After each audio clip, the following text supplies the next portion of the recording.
Bismillahirrahmanirrahim. Assalamualaikum warahmatullahi wabarakatuh. Alhamdulillah wa syukrulillah wa la hawla wa la quwata illa billah. Salatu wassalamu ala rasulillah wa ala alihi wa sahbihi wa mawala. Rabbi shrah li sadri wa yassir li amri wa hlul 'uqdatam min lisani yafqahu qawli. Bapak Ibu yang dirahmati Allah, alhamdulillah kita masih diberikan kemudahan Allah untuk berkumpul di majelis ilmu, di rumah di antara rumah-rumah Allah, untuk menambah lagi ilmu agama kita, menguatkan lagi iman dan Islam kita, meneguhkan lagi kaki kita di muka bumi sebagai hamba Allah yang beriman. Bapak Ibu yang dirahmati Allah Subhanahu wa taala, dan saya selalu mengulang-ulang bahwasanya hakikat ilmu itu ketika disampaikan ayat dan hadis. Makanya Nabi SAW mengatakan taraktu fikum amroini lan dalilu ma tamassaktum bihima kitabullah wa sunnata rasulih. Aku tinggalkan dua perkara, dua wasiat, dua pusaka yang kalau kemudian kamu pegang, kamu nggak akan sesat selama-lamanya, yaitu Al-Quran dan Sunnah. Sehingga dengan mau pengajian dimanapun silakan, selama yang disampaikan pilih niku gak jauh dari Al-Quran dan Sunnah.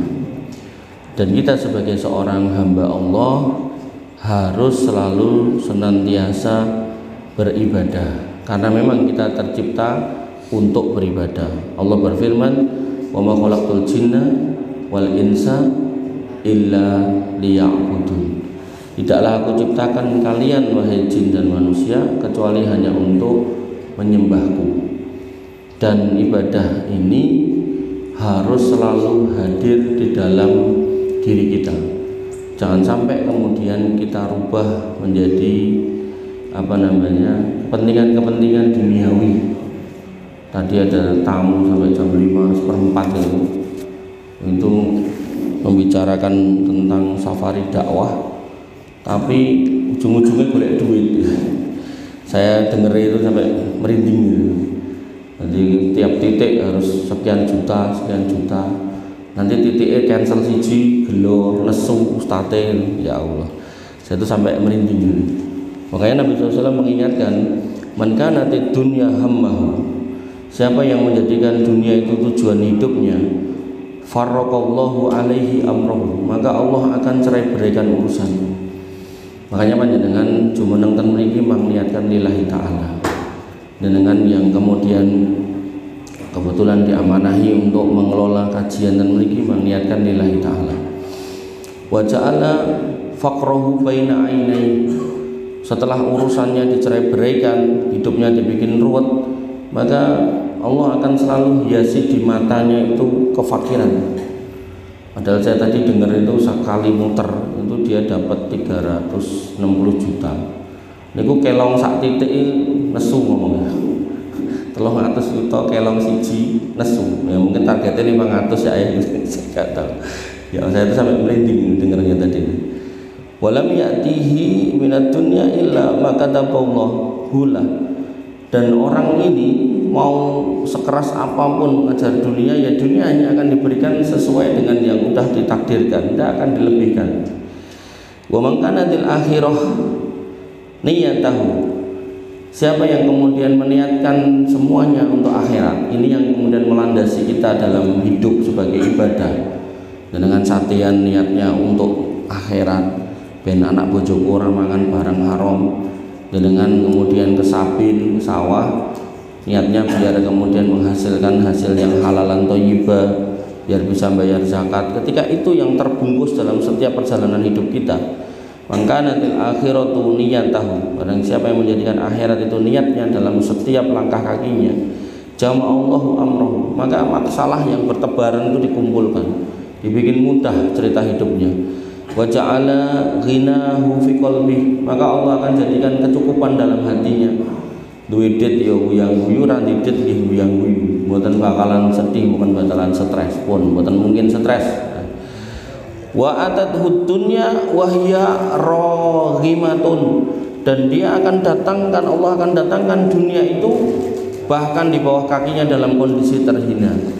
Makanya panjenengan yang ngapunten hari ini mungkin secara urusan dunia atau urusan keuangan rodok seret gitu kan, cobi untuk kemudian membalik semua proses hidup jenengan itu dengan niat mengharap ridho Allah. Pun sing biasanya jenengan kejar-kejar mengkolak ngejar jenengan. Makanya nanti dalam ilmu bisnis itu ada istilah ini, jangan jadi orang yang menghabiskan hidup untuk mengejar uang, tapi buatlah uang itu menjadi benda yang mengejar-ngejar kita. Nah, mungkin itu bisa dibicarakan lebih lanjut nih, teknisnya seperti apa. Cuman maksud saya yang harus kita pahami adalah dunia itu datang dari Allah, dan Allah yang menggenggam dunia. Maka jangan sampai apa yang harus kita persembahkan kepada Allah lah kok dibungkus nganggo dunia. Nah, luar biasa. Pramila Syekhul Islam Ibnu Taimiyah niku merangkum kata ibadah itu mboten cuma soal salat, poso, haji, umroh, mboten. Dia mengatakan yang namanya ibadah, al-ibadatu hiya ismun jami'un likulli ma yuhibbullah wa yardahu. Ibadah itu sebuah istilah untuk semua hal yang Allah itu senangi dan ridhoi, cintai dan ridhoi. Ketika kita kerja yang halal, Allah senang toh, Allah ridho, itu ibadah. Dengan catatan kita niatkan untuk mencari ridho Allah. Ketika kemudian misal nih putra-putra jenengan ini sekolah atau kuliah gitu kan, untuk menjadikan dia sebagai muslim yang cerdas, yang tidak bodoh, yang tidak mudah diperdaya oleh orang gitu kan. Maka kalau niatnya itu, nah itu kan baik dan insya Allah dicintai Allah. Apalagi ilmunya mungkin ilmu-ilmu yang baik, bukan coro maling, coro apa gitu, bukan, tapi ilmu-ilmu yang baik gitu kan, teknik mesin lah atau apa gitu, otomotif atau apa, atau mungkin pendidikan guru atau apa gitu. Maka itu bisa bernilai ibadah. Jadi ibadah jangan dipahami yang sempit saja. Kemudian minal aqwali wal a'mal wal batinah wad dhahirah. Baik itu berupa ucapan, artinya kita ngomong yang baik-baik, nek ngomongnya nengke orang lain, tidak marahi sumpek orang, tidak marahi nesu orang, itu juga bisa bernilai ibadah. Atau perbuatan yang baik-baik, ada orang minta bantuan kita bantu, ada orang minta tolong kita tolong, ada kemudian biasanya nek malam Jumat pengumuman mungkin sing piket sinten niki niku jenengan ngepel masjid ibadah gitu. Al-batinah wa dhahirah, apakah sesuatu itu nampak ataupun enggak gitu. Nah, sehingga ibadah kita itu memang harus tiap hari. Hanya saja yang sifatnya ritual itu memang sudah ada ketentuannya, sholat, puasa, zakat, haji, umroh, termasuk nanti yang akan jenengan kepanggih niku kurban. Tapi sisanya bukan berarti ini enggak ternilai ibadah. Ternilai ibadah ketika jenengan meniatkan untuk mencari ridho Allah. Nah, apel masjid, nek ibu-ibu nggih masak, nyepake daharan nggih keluarga, bersih omah, mungkin nggih gosok nyuci sing bapak-bapak kerja gitu kan. Maka proses kehidupan itu akan bernilai ibadah ketika kita niatkan untuk mencari ridho Allah dan cinta dari Allah Subhanahu wa taala. Sehingga Bapak Ibu yang dirahmati oleh Allah, ibadah niku akhirnya didom loro. Satu namanya ibadah mahdoh, satu namanya ibadah ghairu mahdoh. Ibadah mahdoh ini yang ada ketentuannya, ghairu mahdoh yang tidak ada ketentuannya. Ibadah mahdoh ini yang kita sebut sebagai ritual, ibadah ghairu mahdoh ini yang kita sebut sebagai muamalah. Kaidahnya dalam ibadah mahdoh, al aslu fil ibadah at-tahrim illa ma dalla dalil ala tahrimiha. Al aslu fil ibadah at-tahrim illa ma dalla dalil ala wujubiha. Hukum asal ibadah ritual ini tidak boleh sampai ada dalil yang memerintahkannya. Dengan sholat 5 waktu niku hukum asalnya jane nggak boleh, tapi karena ada perintahnya jenengan sholat. Jenengan haji umroh hukum asalnya sebenarnya tidak boleh, tapi karena ada dalil yang memerintahkan jenengan menjalankan itu. Jenengan tawaf ten Ka'bah hukum asalnya sebenarnya nggak boleh, Tapi karena ada dalil yang memerintahkan, maka itu menjadi ibadah mahdo. Saat ini pertanyaan kula, nek tawafe bengi kuburan apa mau bengi wetringin, enten dalile mboten kan gitu. Padha lho tawaf niku ibadah lho. Tawaf itu sebagai bentuk pengagungan atas apa yang ada di tengahnya. Nah, maka nek niki jenengan lakukan ten wetringin, ten kuburan, apa ten petilasan sinten ngoten, enten to piye sing nglampahi ngoten niku. Maka pertanyaannya dalile endi? Ngoten. Jenengan rukuk sujud niku ibadah, matur nuwun jazakallahu khairan. Lah kok niku dilampahi ten kuburan nedake dadak glosor-glosor, nunduk-nunduk gitu kan. Nah, maka itu masuk di wilayah ibadah mahdo. Dalile enten mboten. Nek mboten nggih ampun. Niki prinsip lho, niki. Jadi dengan prinsip ini jenengan nggak perlu banyak menghafal hadis, nggak perlu banyak menghafal ayat, karena nek ngapal gitu mungkin seumur-umuran panjenengan kang sampun sepuh-sepuh niki boten perkawis gampil gitu. Makanya niki nek jenengan paham bener kalau udah ibadah mahdo, niku yang ditanya dalilnya, dalil perintahnya endi. Nah, maka begitu ini masuk yang di sini yaitu ghairu mahdo atau muamalah. Maka kaidahnya al aslu fil muamalah al ibahah illa ma dalil ala tahrimiha. Hukum asalnya muamalah itu boleh, semuanya boleh kecuali ada larangannya. Jenengan ngunjuk toyo petak angsal. Kok angsal? Lah nek larangane. Jenengan ngunjuk persan jeruk angsal. Lah kok angsal? Lho nek larangane. Jenengan ngunjuk jahe angsal. Lah kok angsal? Lho nek larangane. Jenengan ngunjuk jus anggur angsal. Lah kok angsal mboten enten larangane. Ning jenengan ngunjuk fermentasi anggur mboten angsal. Lah kenapa enten larangane? Larangane napa? Dilarang meminum yang memabukkan. Sebatas ugi jenengan mau makan semua daging prinsipnya secara asal boleh kecuali yang dilarang. Yang dilarang napa? Babi, anjing, kemudian yang bertaring, yang bercakar tajam, kemudian yang diperintahkan untuk dibunuh, tikus, ular, yang diperintahkan untuk tidak boleh dibunuh seperti lebah, semut itu ya ini nggak boleh dimakan secara rangkuman ngoten niku. Maka Bapak Ibu yang dirahmati oleh Allah Subhanahu wa taala, seorang muslim, saya ulangi lagi, setiap hari hidupnya harus ada dalam rangkaian ibadah. Nah, ibadah itu dibagi dua, satu mahdoh, satu ghairu mahdoh. Yang mahdoh bentuknya ritual, maka ditanya dalilnya. Yang ghairu mahdoh bentuknya adalah muamalah, ditanya larangannya. Ngoten. Di situ jenengan harus bisa membedakan ketika mau melakukan sesuatu iki ritual apa muamalah. Jenengan mau sadean jualan niku ritual napa muamalah? Muamalah. Berarti itu ibadah ghairu mahdoh.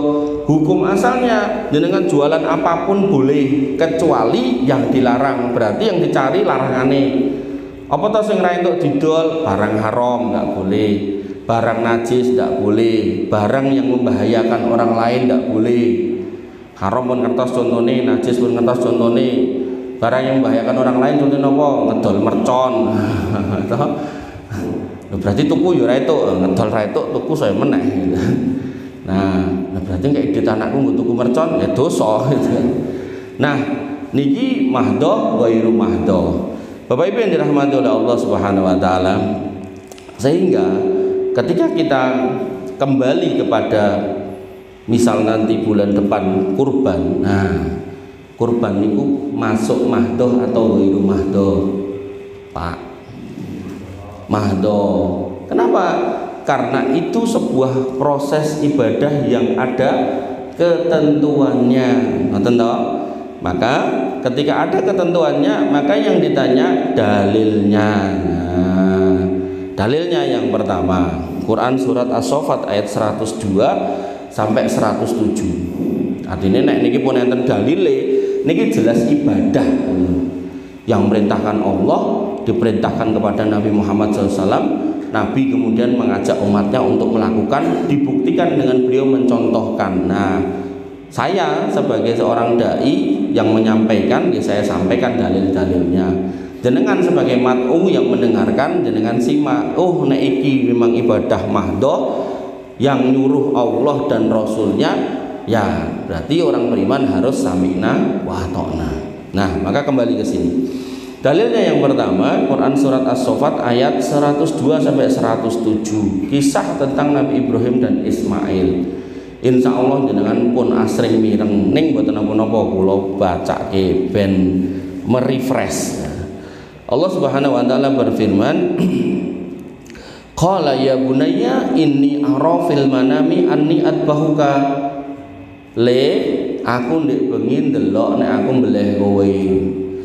Fangdur madza taro, kira-kira pendapatmu piye? Qala, kata anak yang solih, ya abadi, he bapakku, if al matukmar, sumangga manglampahi napa ingkang dipun perintahaken, satajiduni insyaallah minas sabirin.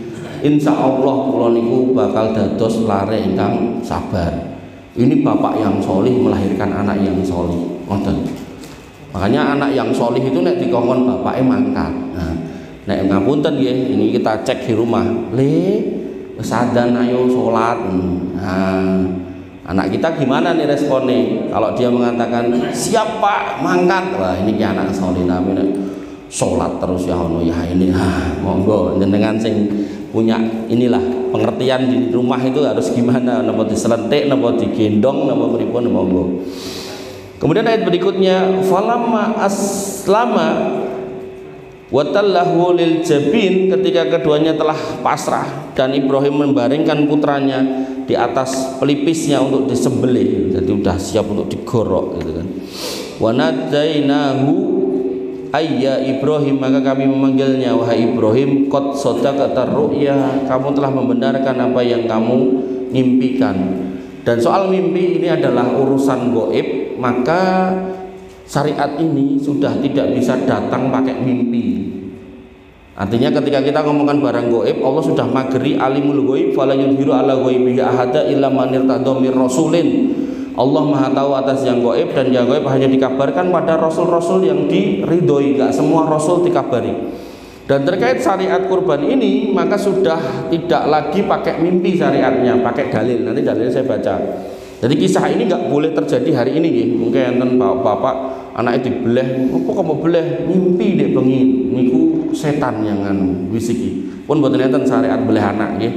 Nah, maka bapak ibu yang dirahmati oleh Allah Subhanahu Wa Taala, maka dikatakan di sini, kau telah membenarkan mimpimu wahai Ibrahim, inna kadzalika najzil muhsinin, maka sesungguhnya demikianlah kami akan memberi balasan kepada orang yang berbuat ihsan, yang nurut, yang manut, yaitu kamu wahai Ibrahim. In hadza lahwal balaul mubin, sesungguhnya ini adalah suatu ujian yang nyata, ujian ketulusan, ujian keimanan. Jadi kalau Nabi Ibrahim diuji untuk menyembelih putranya, beliau mangkat. Nah, kita diuji untuk menyembelih kambing, mangkat apa enggak kan gitu. Wa fadainahu bidzibhin adim, maka kami tebus, kami ganti putra Ibrahim itu dengan seekor domba atau kambing sembelihan yang besar. Bapak Ibu yang dirahmati oleh Allah Subhanahu Wa Taala, itu kisah Nabi Ibrahim yang melatar belakangi syariat kurban, dan sudah diformulasikan oleh Nabi Muhammad SAW, disebutkan di dalam Quran, fasolli li rabbika wanhar, sembahlah Rabbmu dan berkurbanlah. Jadi memang itu ada perintahnya. Kemudian pada hadis dikatakan, man kana lahu sa'atun wa lam yudhi, siapa yang punya kelonggaran tapi kok enggak mau kurban, fala yaqrabanna musallana, ojo cedak-cedak masjidku. Niki bukan berarti ra entuk salat, mboten. Maksudnya ngeten nggih. Jadi kalau memahami bab bul wa'id, bab ancaman niku jangan kemudian jenengan ambil sisi ancamannya. Ketika kemudian dikatakan sing ra gelem salat jamaah, kata Nabi, aku pengen wong tak kon ngimami, aku muter, aku nek konangan nek sing ra jamaah omahe tak obong, kene sing mrateni ngobong omah. Mboten, niku babul wa'id. Babul wa'id niku sebuah ancaman yang Nabi itu mboten nglampahi. Mungkin supaya orang tuh berpikir ngeten. Nah, di sini Nabi mengancam, nek kamu punya kelonggaran, ada duit, bahkan kamu ya punya kambing, kambingmu dhewe gitu kan, di kandang di belakang rumah, kok kamu nggak mau kurban, kata Nabi. Ojo cedak-cedak masjidku. Ini wong ora cetha malah ya tak rasa salat sisan, mboten. Ampun. Maksudnya justru kita itu mengintrospeksi diri kita. Kalau kita mengaku beriman kepada Allah dan Rasulnya, mengaku bertakwa, mengaku sebagai hamba Allah Ar-Rahman Ibadur Rahman, maka ketika ada syariat kurban, posisi kita di mana gitu loh. Jadi bukan malah rasolat, kan ngomongnya itu cedak-cedak masjid, buatan. Jadi kita introspeksi. Kalau kita termasuk sing pelit, gitu kan, ya kita harusnya lebih melonggarkan lagi hati itu agar bisa berkurban. Ayat pun, hadis pun. Nah, kemudian disebutkan juga bahwasanya para ulama dari sejak zaman dulu sampai sekarang, bahkan insya Allah sampai hari kiamat, sepakat nek kurban itu syariat ibadah mahdoh, dilakukan Nabi, diperintahkan Allah, diperintahkan Rasul, dan beliau mencontohkan. Bahkan Nabi Muhammad itu pernah kurban itu nggak tanggung-tanggung, kambing itu sampai 100 ekor, ya pasti mboten bentahun, sampai 100 ekor pernah. Oleh karena itu maka Bapak Ibu yang dirahmati oleh Allah Subhanahu wa taala, maka tabiat orang beriman ketika datang perintah, dikatakan pada Quran surat Al-Ahzab ayat 36, innama kana qaulal mu'minina idza du'u ila Allah wa rasulihi liyahkuma bainahum ay yaqulu sami'na wa ata'na wa ulaika humul muflihun. Tidaklah sepatutnya bagi orang yang beriman apabila mereka dipanggil kepada Allah dan Rasulnya untuk memutuskan suatu perkara di antara mereka, mereka berkata kecuali kami mendengar dan kami taat, dan itulah orang beruntung. Artinya ketika setiap ada syariat jenengan manut derek ngelampai semaksimal dengan bisa, maka jenengan adalah al-muflihun. Pramila seorang yang beriman tidak boleh kemudian menunda-nunda. Nah, maka Bapak Ibu yang dirahmati oleh Allah Subhanahu wa taala, ketika ini adalah ibadah mahdoh kurban ini, maka ibadah mahdoh ini ada kondisi di mana dia akan diterima kurbannya, dan ada yang bisa menyebabkan tidak diterima. Karena kan ibadah mahdoh itu harus ada ketentuannya, dari mulai jenisnya nanti saya sebutkan, waktunya, kemudian kondisinya. Makanya ketika ini sifatnya adalah ibadah mahdoh, benar-benar kita harus detail memahami fikihnya, sehingga tidak atau jangan sampai dikirim ke tempat penyembelihan itu binatang-binatang yang tidak memenuhi kriteria sehingga tidak diterima sebagai kurban. Nah, contoh Nabi mengatakan tentang orang yang tidak tepat waktu. Beliau mengatakan SAW, man zabaha qurbanahu qabla shalah fala qurbanalah. Siapa yang menyembelih kambingnya sebelum sholat Id, berarti mungkin malamnya, barangkali misal pedusnya melayu serempet motor diel gitu kan, terus kejet gorok ser wis aku wis kurban, mboten itu dereng sah disebut kurban karena terjadi sebelum sholat. Semanten ugi kayak zakat fitrah dibayar setelah sholat, itu bukan zakat fitrah. Sehingga kurban yang disembelih tidak pada waktunya yang tepat, apakah mendahului, apakah setelah harinya, kan berarti tanggal 10 Dzulhijjah, 11, 12, 13, kok disembelih di tanggal 14 atau di tanggal 9-nya, maka kurbannya tidak sah. Kenapa? Sekali lagi, ini ibadah mahdoh. Jadi kalau udah ibadah mahdoh harus diniatkan untuk Allah, ngikuti aturan Allah dan Rasulnya. Nah, sehingga kalau nggak tepat waktunya tidak sah. Kemudian ada juga orang yang nggak tepat fisiknya kurbannya itu loh. Nabi SAW mengatakan, kalau Rasulullah SAW, arba'atun la yujzi'u fil kurban, tidak akan dikasih pahala pada 4 kondisi atas kurban itu. Yang pertama, al-awra'u bayyinu awariha, buta yang jelas butanya. Jadi kambing niku nek dituntun ngetutke kali sing nuntun, begitu diculke kok nabrak-nabrak, berarti niku buta. Yang kayak gitu gak akan dapat pahala. Dan nek dagingnya untuk orang diangsal, niku wedhuse dibelah. Pahalane niku. Kemudian wal mardhu bayyinu maradiha, sakit yang nyata-nyata sakit. Jadi ketok banget nek niku lara. Contohnya napa? Nek kukru, sosok nggih kuru banget. Atau mungkin kalau dia buang air mencret gitu kan, terus ada napa? Cacingnya. Itu udah jelas kayak gitu tuh napa istilahnya penyakitan, tidak boleh buat kurban. Nah, kemudian wal jazma'u bayyinu jadmiha, yaitu pincang jelas pincangnya. Kaki 4 jalan itu jejeg. Kok tiba-tiba kaki 4 terus napa engklek? Nah, culut. Nah, maka ini kurbannya tidak sah. Kemudian wal kabiratu alladzi la tuntiju, yaitu yang sudah tua yang tidak menghasilkan. Jadi pun apa istilahnya? Pokoknya poele kebablasan itu, kering banget tuwek. Niku nggih mboten angsal kurban. Makanya kadang-kadang itu enten piyai niku gemukkan sapi, tapi yang dibeli itu sapi yang udah tua tur kering, terus digemukkan terus dijual. Jadi nek jenengan mundut yang ngoten niku nggih kurang afdol. Jadi bagusnya tetap yang sedang-sedang usianya, yang di atas syarat tapi juga nggak terlalu tua, tapi badannya kemudian berisi. Nah, dari dua hadis ini, yang pertama tadi tentang waktu yang tidak tepat, karena ini mahdoh maka ketentuannya harus pas, maka ketika disembelih di waktu yang nggak pas nggak sah. Dan kemudian yang kedua, ketika bentuk fisiknya itu ada cacat-cacat dan sebetulnya itu pun juga tidak sah. Kemudian ketidaksahan berikutnya adalah misal ketika menyembelih tidak disebut nama Allah. Jadi jenengan yang kalau pakai jagal hati-hati, kadang sok jagal itu buatan sholat. Nah sok sehingga nanti kalau kemudian beleh kurban ya langsung sarser kayak ndang cepet ndang bayaran. Nah kalau ngoten niku jenengan elekke mas kok ora ngucap bismillah, nggih ngapunten kesupen. Nek dia bilang lupa, maka yang disembelih tadi sah. Tapi nek kemudian jenengan bilang mas kok ora ngucap bismillah, wah mboten usah kesuwen. Nek niku sing disampaikan yang sudah disembelih tadi jadi bangkai semua. Mboten saged dilanjutkan untuk dibedeti, kedah dikubur, mboten saged apa-apa gitu. Nah, Allah berfirman dalam Quran surat Al-An'am ayat 121, "Wala taqulu mimma lam yuzkar ismullah alaihi wa innahu lafisq." Dan janganlah kamu makan dari apa yang tidak disebut nama Allah saat menyembelihnya, karena sesungguhnya itu adalah dosa.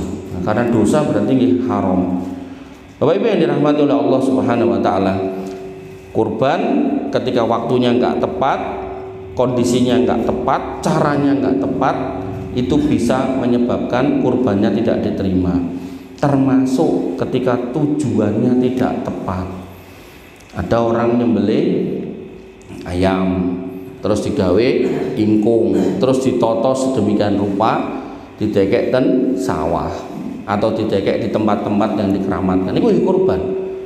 Nah, maka yang seperti itu Allah mengingatkan dalam Quran surat Al-An'am ayat 162 sampai 163. Insya Allah jenengan yang iftitahnya pakai ini insya Allah hafal. Qul inna sholati wa nusuki wa mahyaya wa mamati lillahi rabbil alamin la syarika lahu wa bidzalika umirtu wa ana awwalul muslimin. Katakanlah sesungguhnya salatku, ibadahku, hidupku dan matiku. Di sini ada nusuki. Nusuki itu sebagian ulama berpendapat kurbanku. Itu semua untuk Allah Subhanahu wa taala, Rabb semesta alam.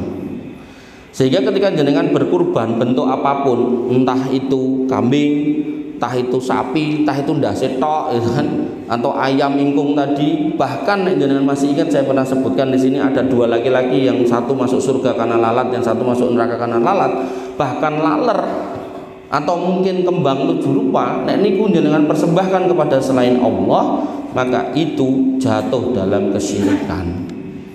Kenapa? Karena kurban itu ibadah mahdoh. Maka tujuannya harus jelas kepada Allah, metodologinya harus jelas sesuai aturan Allah dan Rasulnya, kemudian jenisnya juga harus jelas sesuai yang diaturkan oleh Allah dan Rasulnya, caranya juga harus jelas sesuai dengan Allah dan Rasulnya. Misal enten piyai napa kula nate ningali ten internet niku wong Cina beleh pitik nek mboten riyen. Pitik napa-napa nggih? Pitik napa puyuh napa doro ya nih. Jadi di sana itu pokoknya binatang yang dikonsumsi enak itu diternak saeneng-eneng ini. Nah saking akeh sing kudu dibeleh niku dipateni sik aja digeret krek. Misalkan mriki enten wah iki wedhuse ben ra brisik napa pluntir sik gulune. Wah, bubar kabeh, udah gak bisa jadi kurban. Makanya tadi dia harinya harus tepat, caranya harus tepat, terus binatangnya ya harus tepat, kemudian apa tadi? Waktunya ya harus tepat, tujuannya ya harus tepat. Sehingga kalau ditujukan kepada selain Allah, otomatis jadi barang haram. Podo-podo ingkung kok ingkung itu ingkung sajen, itu haram hukumnya memakan. Iki ora ingkung kok Mas ndok, sami mawon. Iki ora ingkung ora ndok duit, sami mawon niku haram. Jadi kan sok sajen iki kan duwite to.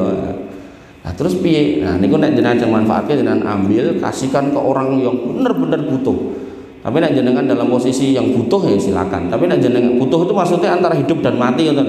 Nek jenengan mboten maem niku jenengan mati ya, saking luwene silakan. Tapi nek jenengan ning dompet enek 100.000 niku duit 20.000, nah niku gak boleh jenengan ambil. Kasihkan ke orang yang lebih susah. Bapak Ibu yang dirahmati oleh Allah Subhanahu wa taala. Nah, sekarang permasalahannya adalah terkadang, nah ini terkadang ada di antara kita itu ketika syariat kurban itu datang males-malesan.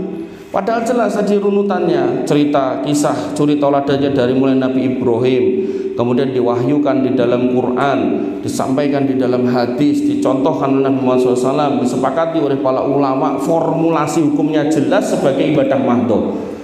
Dan syariatnya pun detail, binatangnya ya sudah disebutkan, hari tanggal waktunya juga disebutkan, cara nyembelihnya disebutkan, bahkan pembagiannya pun ada. Artinya nanti mungkin di waktu-waktu yang akan datang kita bahas fikih kurban. Ini cuma dalam rangka memotivasi jenengan untuk berkurban. Itu kadang kita males-malesan. Nah, tapi nek kemudian bapak ya atau saudarane sedo, tekan dinone 1000, wis piye carane beleh napa nek ten mriki wedhus sok-sok ya sapi barang nek ndedhe to. Nek mbah kula biyen istilahnya napa angon putu beleh sapi niku piye carane digolekke niku klentu kewalik niku. Kewaliknya kenapa?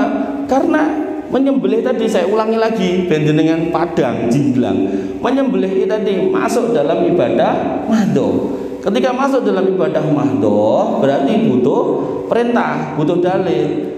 Nah, yang perangkat dalilnya komplit niku kurban Idul Adha. Mboten nyewu dina ning Mbah Kakung, Mbah Putri. Sehingga sebagai seorang muslim panjenengan kedah langkung semangat pas posisi kurban Idul Adha niku.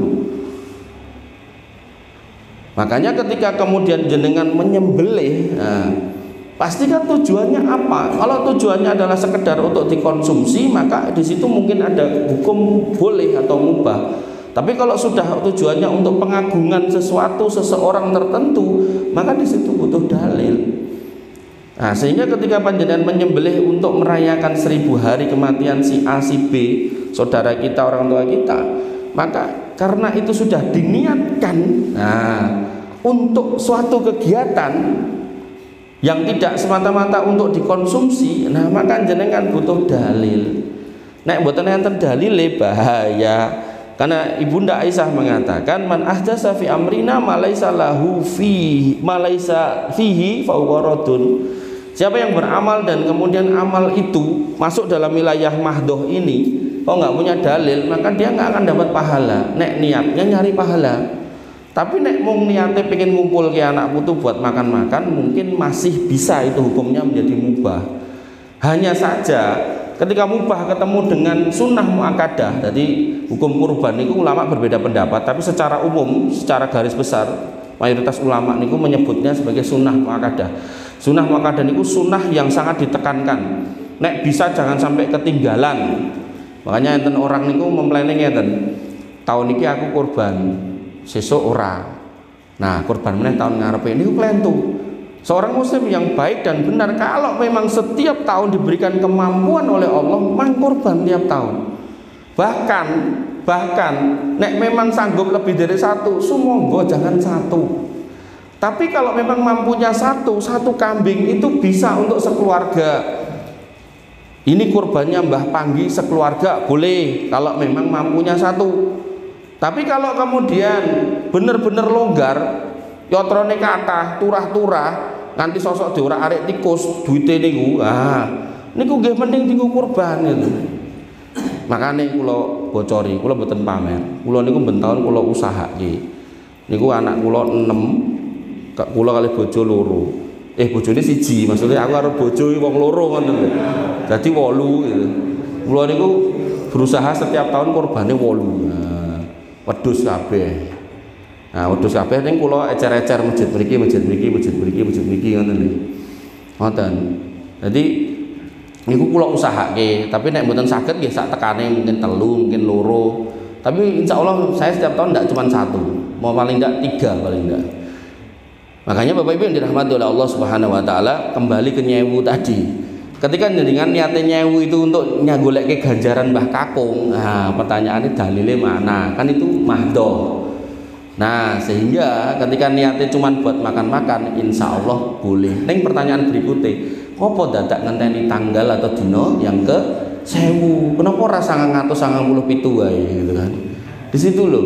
Ketika jenengan sudah menetapkan tanggal tertentu, jenengan butuh dalil. Nah, dan seorang muslim sudah dikabarkan oleh Nabi SAW melalui firman Allah Subhanahu wa taala, al yauma akmaltu lakum dinakum wa atmamtu alaikum nikmati wa raditu lakumul Islam madinah. Nek tenan kamu itu mengambil agama Islam ini sebagai jalan hidup, ikut toh, sudah ada aturannya. Jangan bikin aturan sendiri.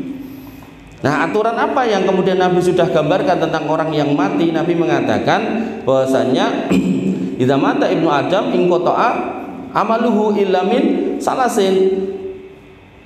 Ibnu Adam manusia itu ketika wafat maka semua amalnya terputus kecuali 3. Sodakotin jariyatin au ilmin yuntarfa'u bih au waladin sholihin yad'ulah. Sodakoh jariyah atau ilmu yang bermanfaat atau anak yang mendoakan. Sehingga kalau kemudian niatnya menyembelih tadi itu niatnya adalah ngumpul ke putra-putra biar mengingatkan keberadaan mbahnya yang sudah meninggal bendongake, maka mboten kedah nenggot hari ke 1000. Nek perlu setiap hari tidak apa-apa. Sanggup orang mungkin sanggup gitu kan. Nah, kalau emang niat ngoten le, seminggu pisan ndang meleh wedhus gitu kan. Ya kumpul putu-putu itu boleh. Jangan cuma 1000 tok ngoten le maksud saya. Sisan gitu kalau emang tenan tresno karo mbahe, pengen bakti karo mbahe, aja mung pas 1000 tok, seminggu pisan apa 2 minggu pisan. Ngoten. Itu insya Allah malah mubah. Tapi begitu jangan putuskan harus di hari ke 1000. Nah, Nabi sudah mengingatkan agama Islam itu sudah sempurna, jangan mbok tambahi, jangan mbok kurangi. Begitu masuk wilayah ibadah mahdoh, carikan dalilnya. Enggak ada dalilnya, jangan diada-adakan. Ibunda Aisyah mengatakan, nek mbok ada-adakan enggak dapat apa-apa.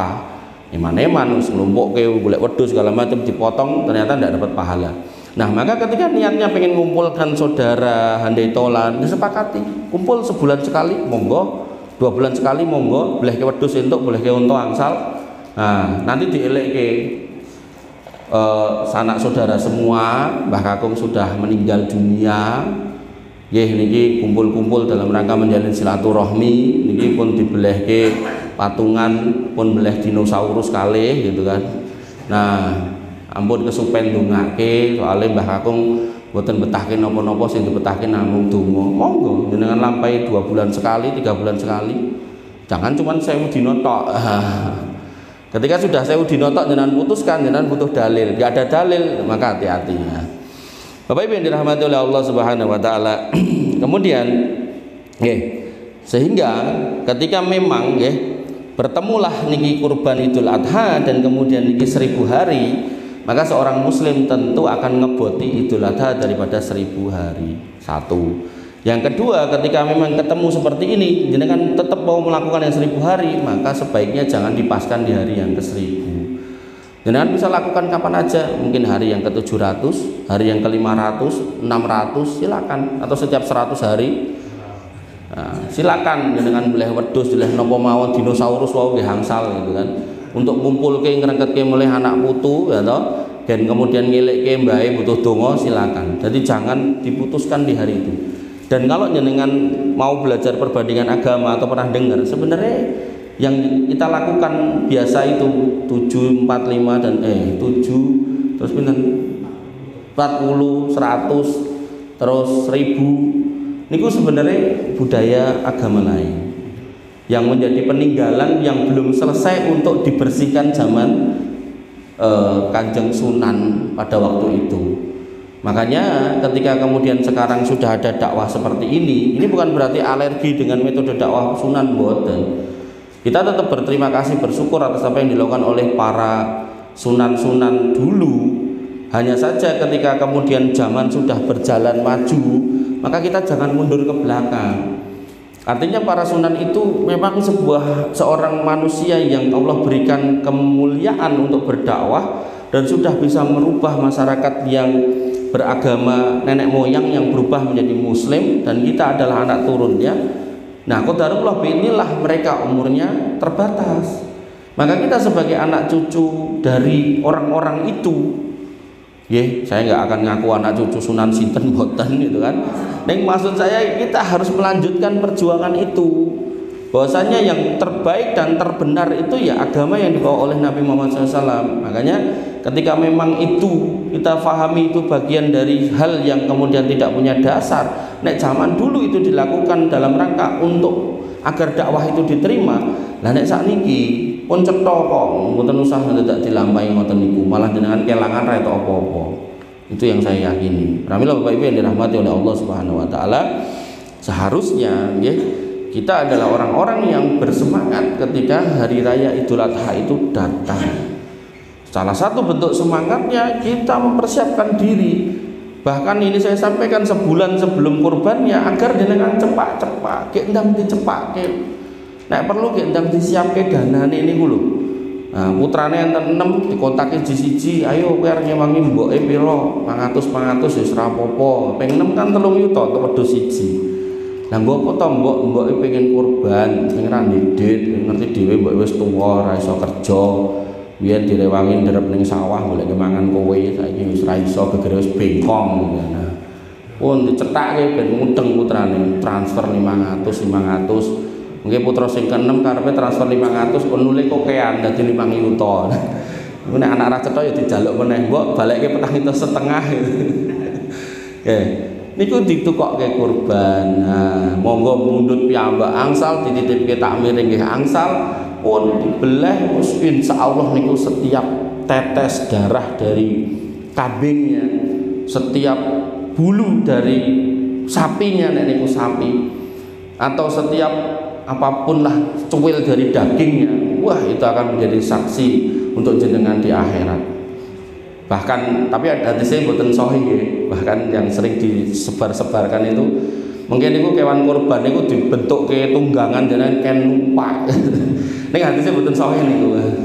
Jadi Bapak Ibu yang dirahmati oleh Allah Subhanahu wa taala, mungkin nanti bisa kita sambung keutamaan berkurban, tapi intinya saya pengen menggugah pemahaman panjenengan kurban itu benar-benar perintah Allah yang luar biasa, sampai Nabiullah Ibrahim itu disuruh nyuntui yang pertama itu nyembelih putranya, tapi kemudian karena ketakwaannya Allah ganti yang lain. Maka ini menjadi indikasi ketika jenengan mengkurbankan sesuatu di atas kebenaran menggunakan dalil yang benar, Allah pasti ganti. Dan tadi saya bilang saya setiap tahun berusaha untuk kurban itu sejumlah anak dan istri saya, istri yang satu tadi loh, bukan 2 gitu. Nah sehingga itu hampir setiap tahun itu kelampahan, hampir setiap tahun. Nah, makanya saya punya keyakinan kita itu kalau berjuang di jalan Allah, berkorban di jalan Allah, Allah itu pasti ganti pun. Tapi nek wau sing 1000 dina sing niki wau iku urung karuan diganti. Makanya nek kula tantang angger 50 dina pisan apa 100 dina pisan urung karuan gelem. Soalnya nggih ngerti nek niku mesti kelangan ora genah balik gitu. Oleh karena itu maka Bapak Ibu yang dirahmati oleh Allah Subhanahu wa taala, wabillahi mekaten riyen yang bisa saya sampaikan karena saya harus pindah tempat. Intinya kita sebagai seorang muslim harus bersemangat atas apa yang Allah perintahkan, dan apa yang tidak Allah perintahkan mungkin pelan-pelan kita rubah, kita utamakan yang berdasarkan perintah, apalagi kalau jatuhnya sudah ibadah mahdhah. Jangan sampai kita salah prioritas.